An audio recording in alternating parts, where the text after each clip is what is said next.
Assalamualaikum warahmatullahi wabarakatuh. Pemirsa pencinta YouTube channel Soeharto Asmad. Kali ini saya berada di sebuah tempat yang unik dan bersejarah. Tepatnya di Kota Gede, Yogyakarta. Masjid Kota Gede. Selamat menyaksikan.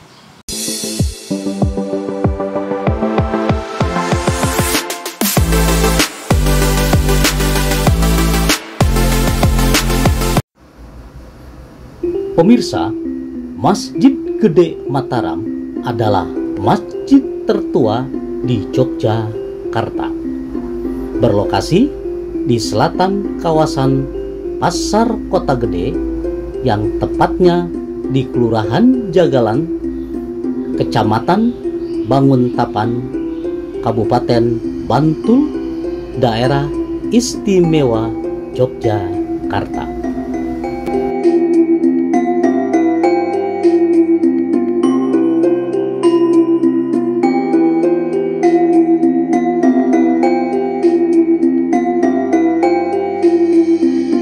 Pemirsa, di sebelah masjid terdapat makam Raja-Raja Mataram yang berdampingan dengan masjid, dan banyak para keluarga Raja-Raja Mataram yang dimakamkan di sebelah masjid.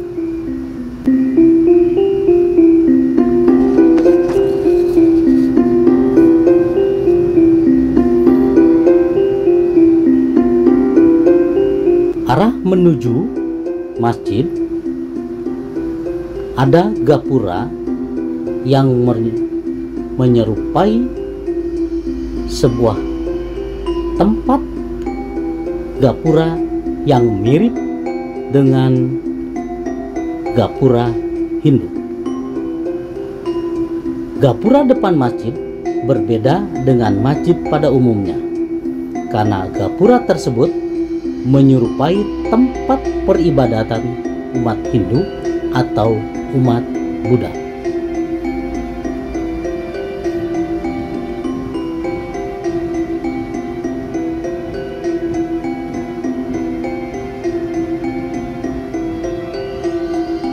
Masjid Gede Mataram Kota Gede, yang merupakan bagian dari konsep catur gatra tunggal atau 4 kesatuan, yakni keraton, masjid, alun-alun, dan pasar.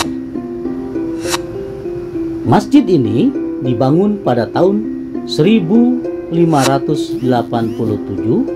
oleh Raja pertama Mataram Islam, yakni Danang Sutawijaya atau Panembahan Senopati.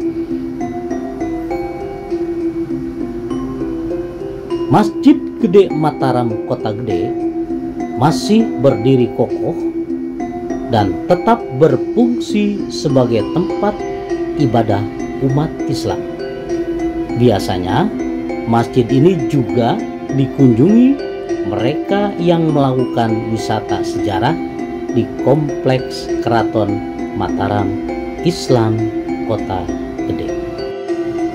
Pemirsa, proses pembangunan Masjid Gede Mataram Kota Gede kala itu banyak dibantu oleh etnis Hindu yang bertemu langsung Ki Ageng Pamanahan, ayah Panembahan Senopati, yang saat itu ia sedang hijrah menuju hutan Mentau.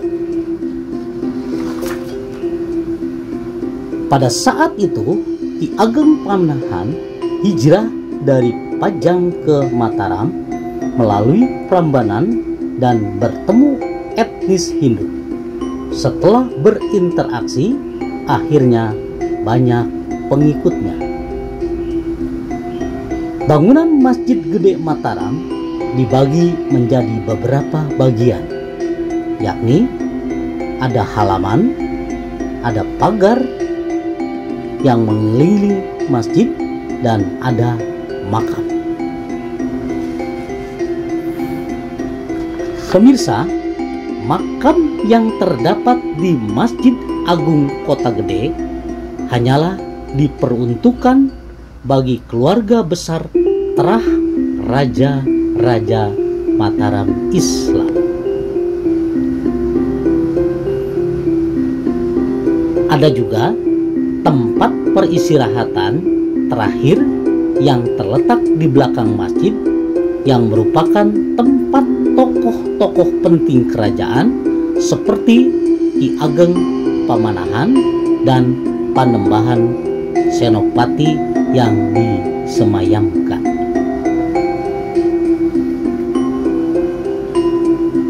Pemirsa, selain itu ada pula makam Sultan Hamengkubuwono II serta kuburan Panembahan Seda Karapyak yang merupakan ayah raja terakhir Mataram Islam, Sultan Agung.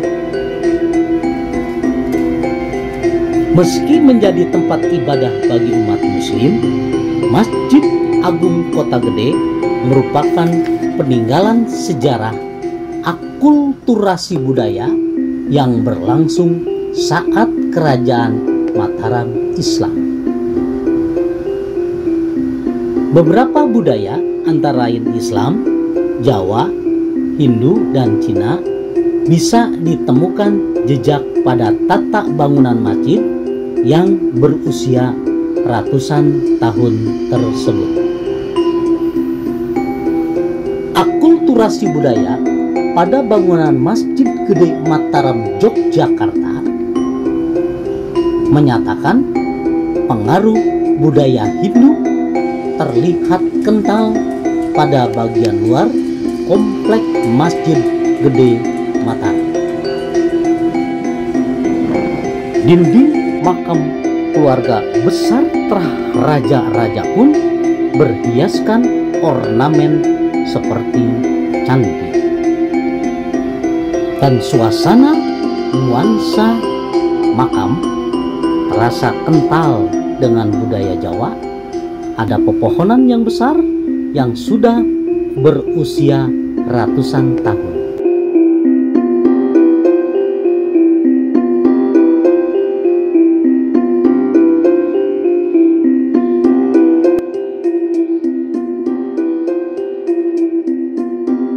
Bersama saya Pak Ustadz Warisman sebagai pengurus Masjid Kota Gede. Assalamualaikum Pak. Waalaikumsalam warahmatullahi wabarakatuh. Saya ingin mengetahui tentang bagaimana sejarah Masjid Kota Gede Mataram ini Pak.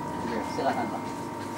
Masjid Kota Gede atau Masjid Mataram Kota Gede itu dibangun oleh Kanjeng Panembahan Senopati Sutawijaya. Itu adalah Raja Mataram yang pertama, dibangun pada tahun 1587. Latar belakangnya adalah atas perintah dari sang guru yaitu Kanjeng Sunan Kalijogo. Ya, masjid ini berfungsi untuk mengembangkan agama Islam di pedalaman Pulau Jawa. Karena pada saat itu Islam hanya berkembang di pantai utara dari Banten sampai Gresik. Maka sang murid Kanjeng Panembahan Senopati membangun masjid ini sebagai pusat kegiatan dakwah Islam di pedalaman Pulau Jawa. Luar biasa. Sekarang pemirsa, kita akan lihat bagaimana dalamnya Masjid Kota Gede Mataram Yogyakarta. Mari Pak, kita masuk.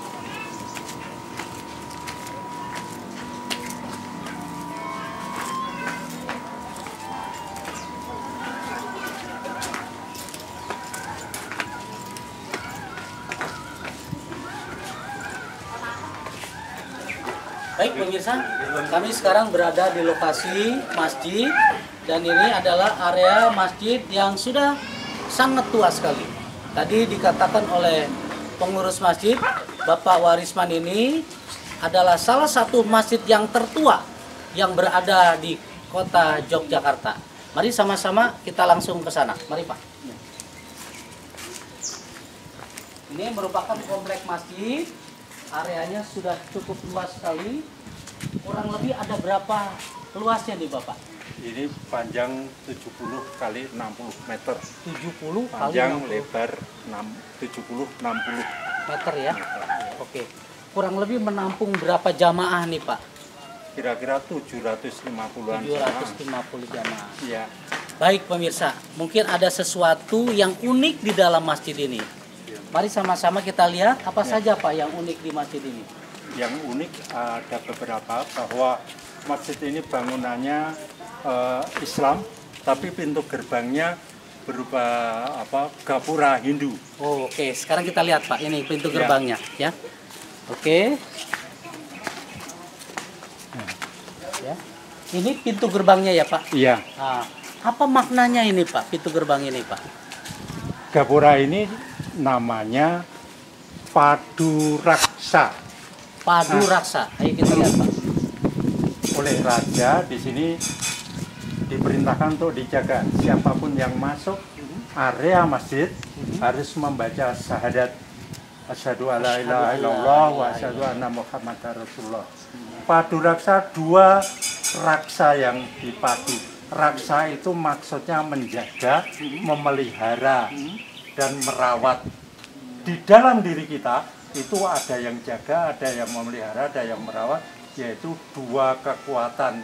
Satu yang maha kuasa, sang pencipta, yaitu Allah dengan tadi asyhadu alla ilaha illallah.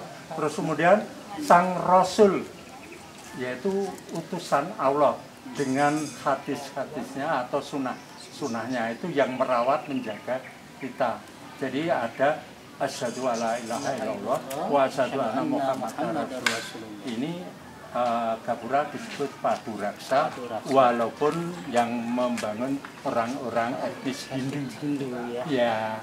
Pemirsa, luar biasa. Memang makna yang tersimpan di dalam bangunan di Masjid Kota Gede ini. Pak, Ya. mungkin kita harus tahu percis tentang bagaimana ini awal dari sejarah dibangunnya Masjid Kota Gede ini.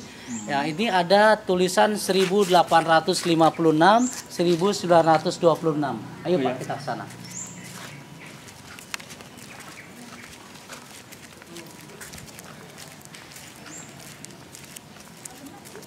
Tulisan yang tertulis di pintu gerbang ini 1856 dan 1926 itu bukan pembangunan atau bukan mendirikan masjidnya, tapi perluasan di emperan yang mengelilingi Serambi. Pak, ya?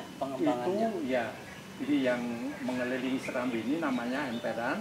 Terus kemudian juga membangun jagang. Jagang itu kolam. Nah, itu pada tahun 1926. Kebetulan yang ingin menambah bangunan ini, organisasi di wilayah ini izin kepada Kanjeng Susuhunan Pakubuwono yang ke-10 yang baru saja dilantik sebagai raja. Maka beliau minta dibuatkan pengetan, tetenger, peringatan. Maka dibangunlah Tugu Peringatan Jumenengan Pakubuwono yang ke-10. Ini tugunya ya Pak ya? Ya. Oke. Baik Pak, kita lihat tugunya Pak. Ya. Baik pemirsa, ini adalah salah satu tugu yang berada di Masjid Kota Gede Mataram. Silakan Pak, berikan penjelasan tentang keberadaan tugu yang ada di masjid ini. Ini tugu adalah dibangun sebagai peringatan Jumenengan Kanjeng Pakubuwono yang ke-10 ketika kita membangun emperan masjid dan dinding jagang. Jagang itu kolam. Tahun berapa Pak dibangun ini? Itu tadi 1926. 1926 Ya. ya. Sedangkan masjidnya sendiri dibangun tahun 1587. Mungkin pemirsa akan tahu persis siapa sih pendiri dari masjid ini Pak? Ya, pendiri dari masjid ini adalah Raja Mataram yang pertama, Kanjeng Panembahan Senopati Sutawijaya ing Ngaloga Ngabdurrahman Sayyidin Panatagama ingkang jumeneng wonten ing bumi Mataram. Itu yang raja yang pertama. Raja yang pertama. Maka beliau juga disebut Ki Ageng Mataram. Ki Ageng Mataram. Iya. Konon kabarnya Ya.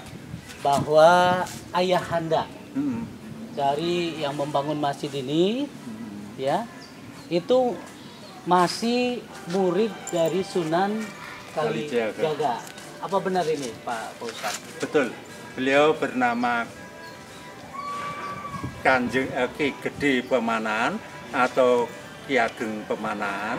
Itu ayahanda dari Kanjeng Panembahan Senopati Sutawijaya. Itu murid Kanjeng Sunan Kalijaga. Maka ketika putranya Kanjeng Panembahan Senopati menjadi raja, satu momentum tepat bagi Kanjeng Sunan Kalijaga untuk mendakwahkan Islam di pedalaman Pulau Jawa. Karena ini dianggap pedalaman daerah istimewa Yogyakarta. Yang daerah luar itu pantai utara dari Banten sampai Gresik. Iya. Luar biasa pemirsa, banyak hal yang perlu kita tahu percis tentang keberadaan hal-hal yang apa saja yang berada di Masjid Kota Gede ini. Pak, selain itu, ya, ini tadi sudah kita melihat gapura, kemudian di sini ada tugu, kemudian ada apa lagi yang bisa kita lihat hal-hal yang unik di masjid ini? Yang unik, pohon yang ditanam di sini itu hanya pohon sawo kecik, tak ada yang lain. Kecuali di luar beteng, di luar area itu sudah luar area. Kalau yang di area masjid hanya ada pohon sawo kecik. Itu mananya kalau di Kirata bosokan basa Jawa itu sarwa becik. Sarwa becik. Jadi sarwa becik itu tadi salah satu syarat untuk masuk surga. Jadi pada dasarnya Kanjeng Panembahan Senopati mendakwahkan itu bahwa besok setelah kita meninggal itu hanya ada dua tempat yang bahagia dan menderita. Anda tinggal pilih yang bahagia atau yang menderita. Kalau pilih yang bahagia itu ada 3 syarat. Tadi pertama syahadat. Jadi siapapun yang belum baca syahadat, belum meyakini, tidak bisa masuk surga. Tapi yang sudah baca itu, insya Allah tercatat bisa masuk surga. Itu dari pintu gapura. Terus kemudian di ini halaman ada tanaman pohon sawo kecil yang tadi artinya di Jarwo Doso sarwo becik. Nah, sarwo becik itu apa maksudnya? Di pintu gerbang masuk Serambi itu ada 5. 1, 2, 3, 4, 5. Jadi sarwa beciknya itu ada 5. Ini cara Sunan Kalijaga mengajarkan. Sarwa beciknya ada 5 apa? 1 tidak kelihatan, yang 4 kelihatan. Kalau yang 4 kelihatan, yang 1 baru kelihatan. Apa itu? Yang 4 ini kelakuan. 2 tutur kata. Yang ketiga raut muka. Yang keempat penampilan. Oke Pak. Nah itu baru kelihatan bahwa ini adalah budi pekerti, karakter, akhlakul karimah, akhlak yang mulia. Itu syarat masuk surga, akhlakul karimah. Banyak pesan yang sudah disampaikan oleh Pak Ustadz Warisman ini. Pemirsa sudah tidak tahan lagi, bagaimana sih kondisi dalamnya Masjid Kota Gede? Bagaimana Pak Ustadz kalau kita masuk? Silakan. Nah, mari pemirsa kita lihat. Baik pemirsa, ayo kita ke sana untuk melihat kondisi dalamnya Masjid Kota Gede yang berada di Kota Yogyakarta.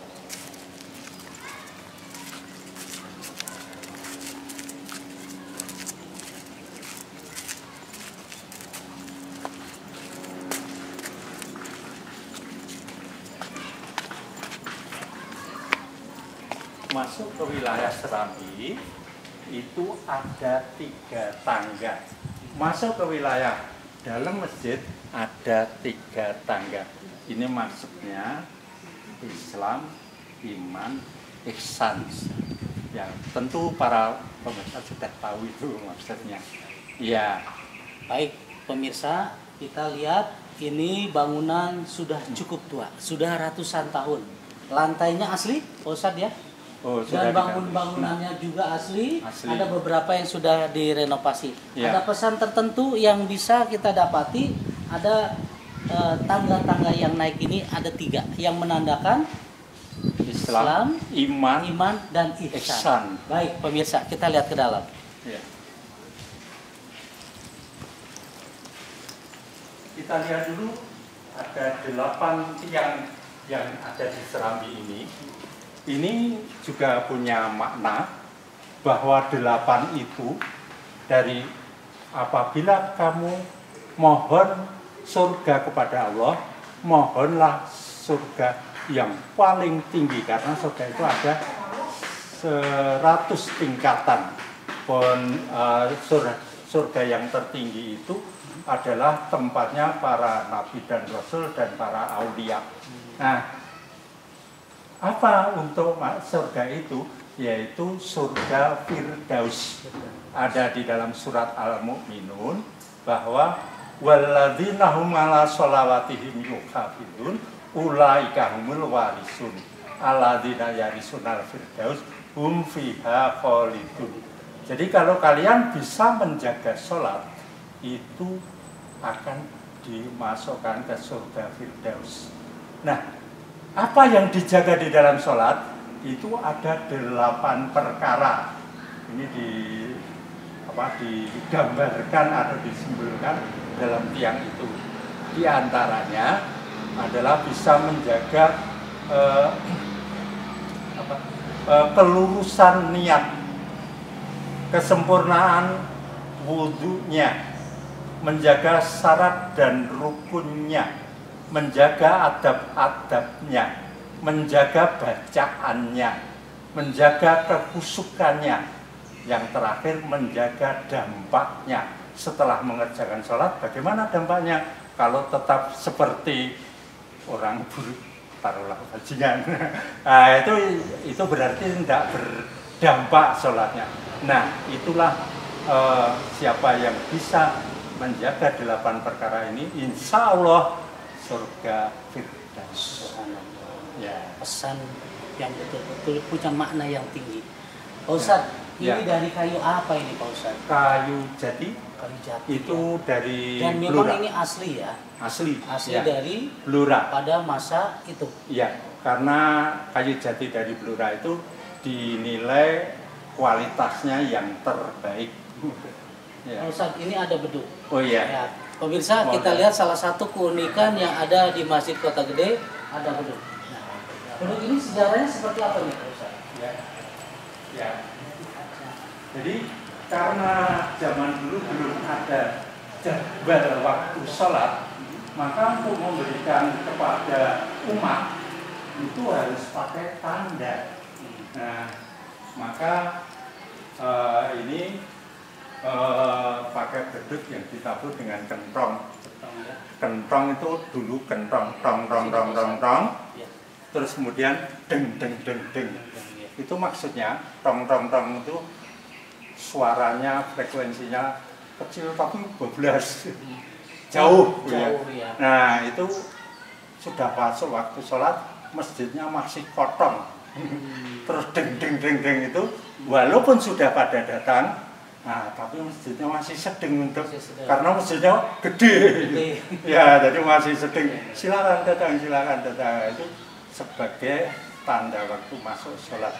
Nah, ini dulu juga kerangkanya itu dibangun pada tahun itu juga oleh Kanjeng Panembahan Senopati, karena Kanjeng Sunan Kalijogo pada waktu jalan-jalan ke Kulon Progo sampai Desa Dondong itu melihat kayu besar, namanya kayu bayam katanya. Tapi bayam hutan. Ini asli nih ya? Masih asli. Raja pertama tadi ya, Baik, itu baik. makanya beduk ini dinamai Kiai Dondong. Kiai Dondong. Pemirsa, Karena diambil dari ada satu nama dari masjid ini, Beduk Kiai Dondong. Kiai Dondong. Beduk ini berasal dari Raja Mataram Yang pertama. pertama juga. Jadi memang bangunan ini dan sekitar ini adalah dulunya adalah pemerintahan zaman Kerajaan Mataram. Oke. Pak Ustadz, ini ada kali tulisan-tulisan ini juga apa dari zaman itu atau bagaimana Pak Ustadz? Kalau ini baru saja, jadi ya? untuk mempercantik ditambah itu sebelum dulu tidak ada. Oke. Ya. Yang masih asli adalah itu yang di atas pintu. Yang ini coba ya? di. Baik. Tapi bacaannya ini asli Pak Ustadz ya? Iya. Ini asli pada waktu zaman Raja Mataram yang pertama ya? Iya. Nah ini maksudnya jadi dari pintu ini itu maknanya. Dari pintu ini kalau ditarik garis ke mihrab pengimaman, dari pintu ini ditarik garis ke lurus ke mihrab itu sampai ke pintu utama Masjidil Haram. Padahal dulu belum ada alat yang modern. Jadi ketika ini di garis lurus, masuk ke pintu utama Masjidil Haram. Ini keunikan salah satunya Masjid Kota Gede. Pak Ustadz, mungkin nih ada yang bertanya nih para pemirsa, mengapa sih disebut dengan Masjid Kota Gede ini Pak Ustadz? Kota Gede itu maksudnya dulu Kutha Gede. Kutha Gede. Kutha itu ya seperti kota ini. Mataram itu setelah Kanjeng Panembahan Senopati memegang tampuk pemerintahan Kesultanan Islam, ini kerajaan menjadi kawentar. Apalagi juga Kanjeng Panembahan Senopati itu menggelar wilayah itu sampai Jawa Timur dan Jawa Barat. Baik Ustadz, kita sambil lihat masjid dan sambil menyampaikan pesan-pesan yang akan disampaikan oleh Pak Ustadz. Kita masuk lewat mana Pak Ustadz? Lewat sini. Assalamualaikum. Tutup dulu. Suasana masjid yang sangat nampak sudah begitu tua, unik, banyak yang mungkin harus kita dapati bersama dengan Pak Ustadz. Pemirsa, kita akan lihat satu persatu apa saja yang menjadi keunikan di Masjid Kota Gede Mataram, Yogyakarta. Nah, ini ada pintu Pak Ustadz ya. Nah, ini salah satunya pemirsa. Baik, Pak Ustadz, kita lihat. Ini pintu yang betul-betul masih zamannya. Orisinil. Silakan Pak Ustadz, bagaimana bisa disampaikan? Pintu ini masih orisinil. Jadi semua bahan-bahannya kelihatan masih masih kasar, tidak dihaluskan. Jadi biar kelihatan aslinya. Paku-pakunya juga bukan buatan dari pabrik, tapi ditempa. Jadi dari besi dicor, ditempa jadi paku. Ini termasuk kayunya kayu apa ini Pak Ustadz? Kayu jati tadi dari Blora. Ya. Baik pemirsa, ini salah satunya yang unik nih. Yang berada di Masjid Kota Gede Mataram. Nah ini lingkungannya dalam masjid, Pak Ustadz ya. Baik, kita lihat di sini suasananya masjid ini. Nah di sini ada keramik. Ya kalau boleh saya katakan marmer. Marmer ini asli Pak Ustadz? Tidak, ini marmer baru saja. Oh, jadi ini sudah ada renovasi. Perbaikan awalnya itu ada di plester ya. Nah, kemudian kayu-kayu ini masih asli juga Pak Ustadz ya. Ada sebagian yang sudah direnovasi sebagian, tetapi ada tembok asli. Nah, di sini pemirsa, ini ada tembok asli pada waktu awal dibangunnya oleh Kanjeng Senopati Raja pertama Mataram. Ini temboknya seperti ini, batu-batunya Pak Ustadz ya. Sebelum diplester ini lebarnya kan seperti ini sekitar 40 cm lebar tembok itu. Temboknya. Katanya itu nggak pakai semen karena dulu belum ada Portland semen. Nah, terus kemudian pakai putih telur dan ditempel untuk merekatkan. Pemirsa ini tidak pakai semen, jadi pada saat itu hanya ada garis putih telur itu yang seperti ini. Baik Pak pemirsa, kita lihat lagi. Di sini ada tempat mimbar dari Masjid Kota Gede. Bagaimana ini sejarahnya Pak Ustadz? Ini mimbar itu pada zaman putra dari Kanjeng Panembahan Senopati yang namanya Kanjeng Sultan Agung Hanyokroowati. Ketika beliau naik haji, itu mampir di kerabatnya di Palembang. Nah, oleh Sultan Palembang karena baru saja naik haji diberikan hadiah sebagai surprise kepada Kanjeng Sultan Agung Hanyokrowati, yaitu yang berbentuk ukiran seperti ini. Ini asli dari putra ketiga aja ya, dari Raja Mataram. Putra yang pertama. Oh ya, putra yang pertama ya. Iya, Kanjeng Sultan Agung Hanyokrowati. Luar biasa. Ya. Jadi memang asli ya Ustaz. Tapi aslinya dari Palembang. Palembang ya. Ya. Oke. Diperkirakan nih sudah berapa tahun nih Pak Ustaz? Ini 1612. 1612 pemirsa. Sudah ratusan tahun yang masih kokoh seperti ini. Dan ya. ini masih dipakai juga untuk mimbar sholat. Dipakai untuk khotib Jumat. Jumat. Karena beliau menginginkan agar dapat amal jariah. Selama ini dipakai, beliau Kanjeng Sultan Agung masih dapat kiriman pahala. Ya. Jadi masih kokoh ini ya, masih ya? kokoh. Iya. Kalau ini naik pemirsa, ini masih kokoh mimbarnya. Ya. Ya, walaupun sudah ratusan tahun. Ya. Ya. Luar biasa. Kayu jati Pak Ustadz ya. Kalau kayu apa tidak tahu karena ini dari Palembang. Ini saya coba ya pemirsa, betul-betul memang kokoh ya. Luar biasa bangunan ini ya.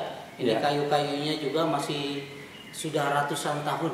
Dan pemirsa ini masih dipakai untuk mimbar sholat Jumat dan juga hari-hari raya lainnya seperti Idul Adha, Idul Fitri dan sekaligus juga ada sholat sunnah yang lainnya seperti sholat gerhana matahari dan bulan.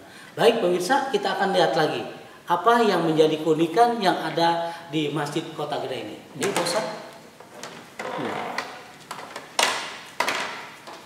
Ini ada satu konstruksi unik di bangunan masjid, yaitu bahwa Belanda yang ditumpangi uso, ini kan uso. Uso ya. Uso ini namanya sirip ikan. Terus kemudian belandarnya ini.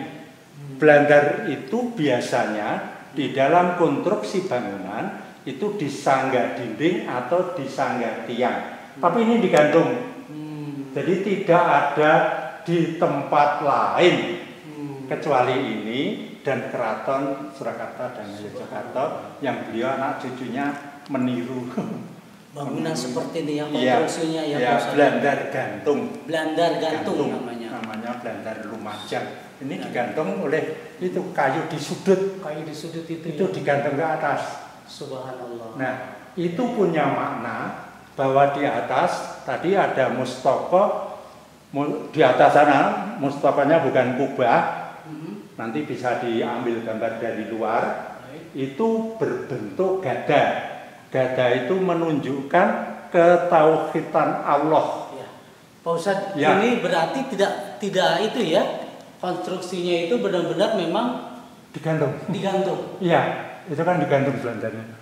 Digantung dengan sudut. Bangunannya memang cukup unik, pemirsa. Kalau kita lihat di dalamnya ini, ya ada beberapa hal selain keunikan, ada lagi. Kita lihat di sini ada mihrab.